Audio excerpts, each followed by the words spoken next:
In 2018, Sony Santa Monica Studio set a golden standard on how to successfully reboot a franchise, doing so by producing the best game I have ever played. A game so good that I wanted it to never end, almost purposefully avoiding the final act and dreading the rolling credits. A game so deep and immersive that it made me reflect on events in my own life. A game delivering such a masterful experience that to this day I could not get myself to play its sequel for fear of being disappointed. That game is God of War, and the genius behind it all is Cory Barlog.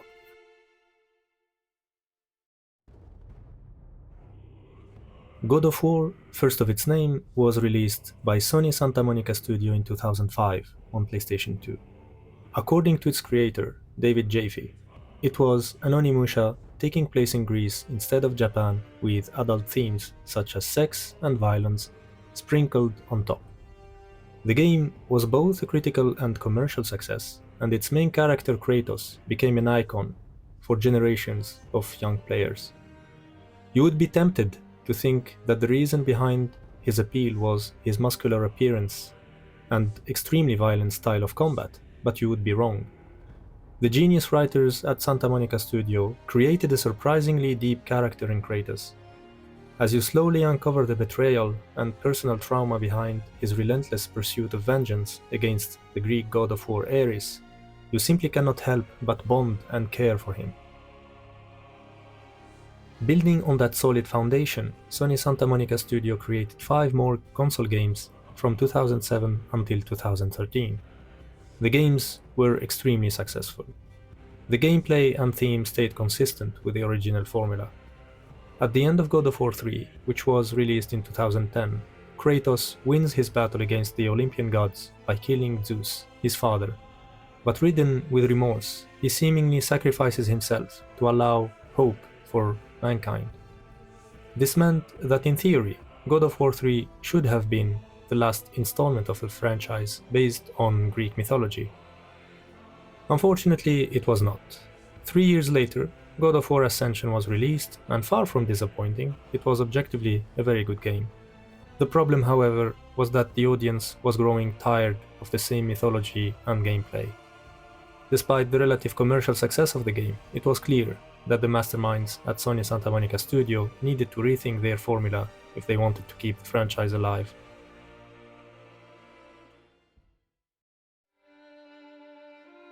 It might feel inappropriate when one person is designated as the face of a successful game, which by definition is a project, and therefore a team effort.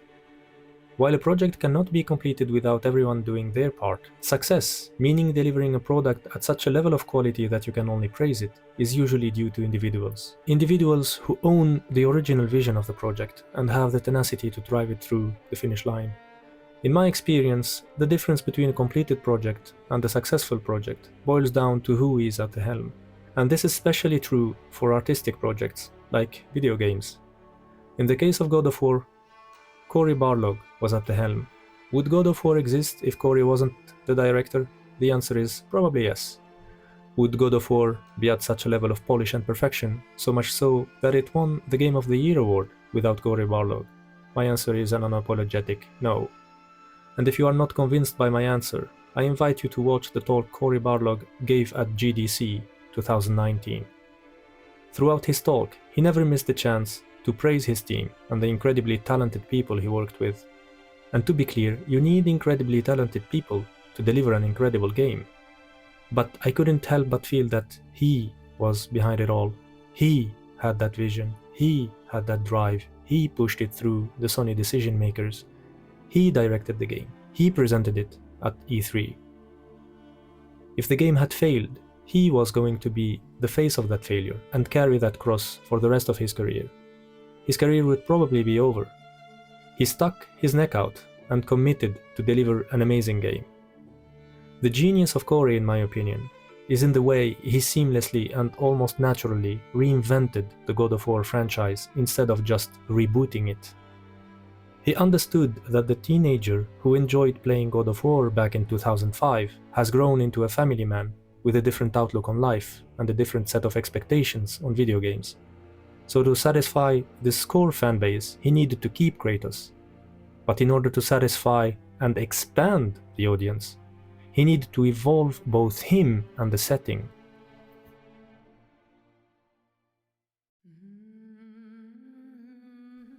After researching the genesis of the game, it is clear that Cory Barlog used elements from his personal life to establish the new version of the iconic character Kratos and craft the game around him.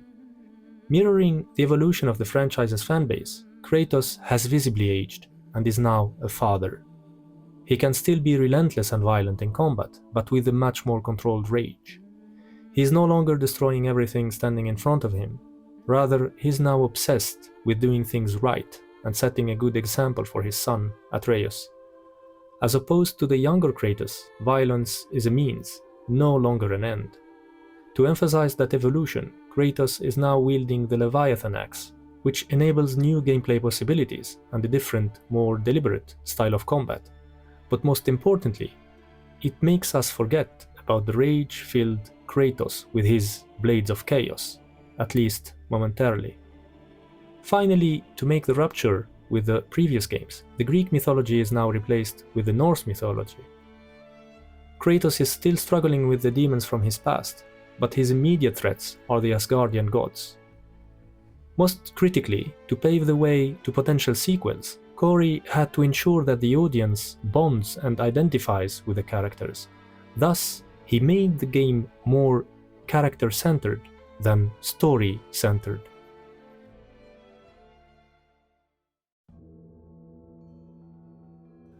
According to Cory Barlog, while conceptualizing God of War, he and the other writers of Sony Santa Monica Studio applied the adage of simple story, complex characters. The story is indeed simple. Kratos and his son Atreus need to honor the dying wish of Phi, Kratos' wife and Atreus' mother, by scattering her ashes at the top of the highest mount in the 9 realms. Obviously, things get more complicated as you progress in the game.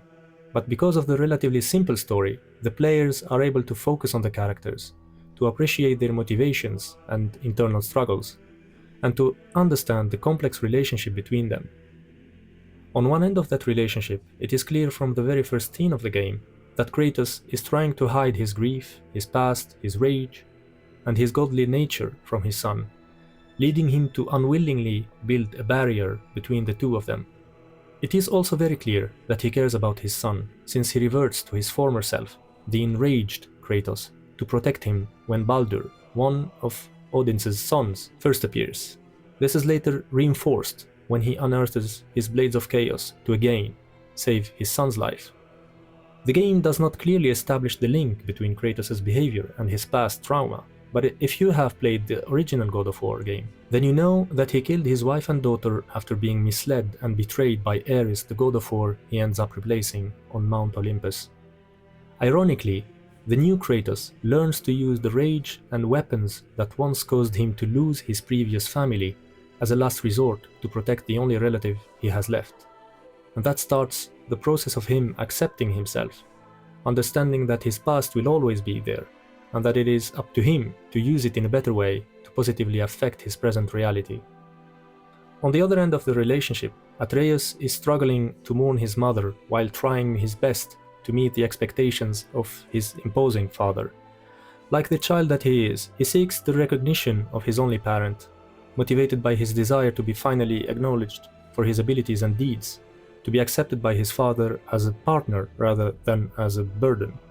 And in the face of Kratos' inability to openly communicate with him, Atreus cannot feel the unconditional love, nor the immense sense of duty that Kratos holds toward him, and confuses his father's stern teachings with rejection. Thus he feels lost and abandoned. This is further made worse by Kratos constantly calling him boy instead of son. And true to that, Atreus silently grows distant from his father, thinking and slowly accepting that he is just a boy to Kratos and not his beloved son.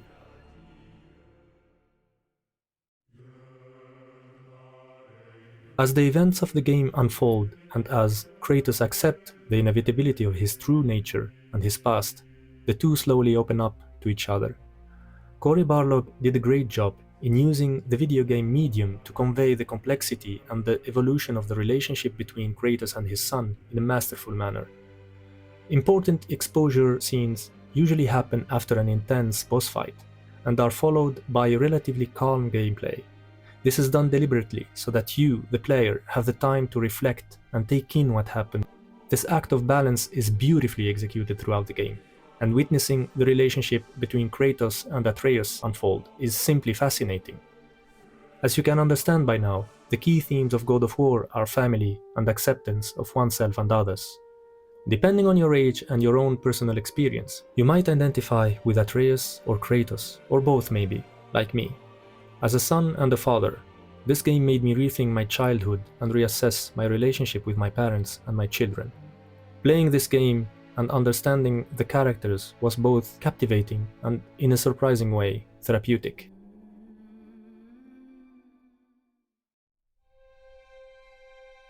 God of War is simply a masterpiece. It redefined what I thought possible for a game to achieve in terms of cinematic storytelling, and more than any other game before it, made me a believer in the limitless potential of the medium. Is it perfect, or does it appeal to every person? Of course not.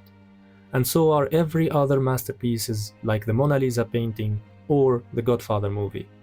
The fact that the Sony Santa Monica Studio was able to release the best game in the God of War franchise when rebooting the said franchise is simply mind-boggling, and it speaks to the talent and dedication of the members of that studio. In an era where we are seeing franchises being run into the ground in an endless cycle of remasters and uninspired reboots, it is so refreshing to see a studio demonstrate that it is indeed possible to revive a franchise by listening, understanding, and caring about the players. To every person involved in developing this work of art, thank you. And to you, Cory Barlog, hats off. I am looking forward to your next game. If you made it this far into the video, I humbly thank you, and I would appreciate it if you give it a like and share it with your friends. And most importantly, if you would like to see more from me, consider subscribing to the channel. It costs you nothing, but goes a long way to help me make more content.